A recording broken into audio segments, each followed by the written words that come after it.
founder was a 6th century saint, Saint Benedict, who lived in very rough times, and he knew that to have peace of heart, one would have to maintain a certain balance in life. And so the rule prescribes that we have the balance first of prayer, living peacefully in community with one another, and doing what we could to serve one another here or people in an area. It's very similar to other stages in life, the other kinds of vocations that people have. One does not immediately plunge into a graduate stance. One begins with beginnings, with smaller learnings and such. And so when I came, the program was that one would be a postulant. That's simply a term for the person who is observing and being observed, and live directly, right in the midst of the community, try to keep the whole schedule, try to understand what it feels like to be a member of this community. And so I came at age 15, and for 6 months, I lived as a postulant, doing chores and praying regularly with the sisters and being taught the Holy Rule. And then the community holds a kind of voting time to decide whether the person has a director who gives a report on suitability or happiness, all the phases that come to life. And so the community votes on whether or not this person should be a member. And so having passed that successfully, then I moved to a very much more strict way of life called the novitiate.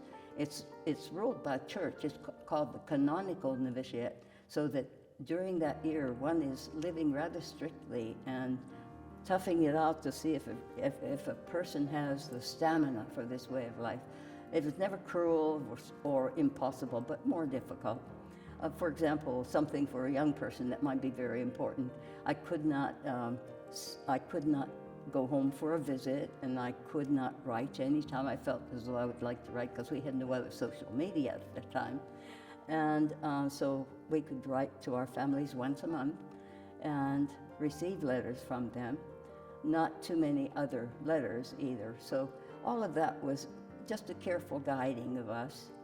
And then at our time, we also had a second year of novitiate, but it was not as strict.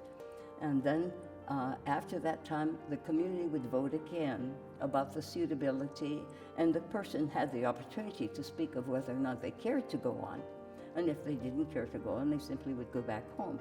But I cared to go on, and so I was able then to make my first profession, because making a life commitment at a young age is a rather large step. So the community allows us to make a 3-year commitment, and that's when our anniversary counting starts, that first commitment, because most people are really very serious by that time. But just to be sure, we have a 3-year period of living under our vowed commitment, and again, we're voted for as the other two votes, and so we are then permitted to go on to make a life commitment, to keep our vows of stability, being committed to one given community, and obedience, always being able to be obedient to our prioress and to one another also, and a change, a conversion of life. We promise to try every day and every day to become a better person. God made us to be good persons, and sometimes we allow all kinds of things to hold us back from being the best person we can be. And so we commit ourselves to try to be a better person, always and always.